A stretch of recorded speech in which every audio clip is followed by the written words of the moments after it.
BNP ভারপ্রাপ্ত chairman Tarique Rahman ঘোষিত ৩১ দফা বাস্তবায়নের দাবিতে লতবদী ইউনিয়ন বিএনপি উদ্যোগে জনসভা অনুষ্ঠিত হয়েছে।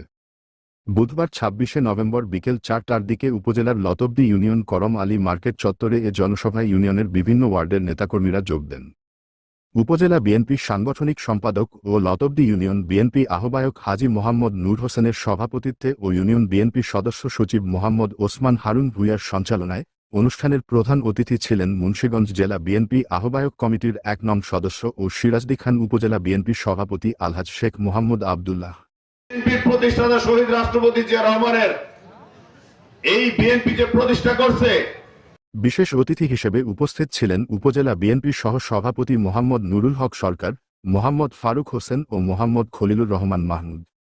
আরও উপস্থিত ছিলেন জেলা স্বেচ্ছাসেবক দলের সাধারণ সম্পাদক মোহাম্মদ সিদ্দিক মোল্লা, উপজেলা বিএনপির সাংগঠনিক সম্পাদক মোহাম্মদ আমিন উদ্দিন চৌধুরী, স্বাস্থ্য সম্পাদক মোহাম্মদ সেলিম মোল্লা, ত্রাণ সম্পাদক মোহাম্মদ মোজাম্মেল হোসেন পিন্টু, স্থানীয় সরকার সম্পাদক মোহাম্মদ জাকির হোসেন, সহপ্রচার সম্পাদক মোহাম্মদ মুজিবর দেওয়ান এবং উপজেলা বিএনপির সদস্য মোহাম্মদ পিয়ার আলী মোল্লা।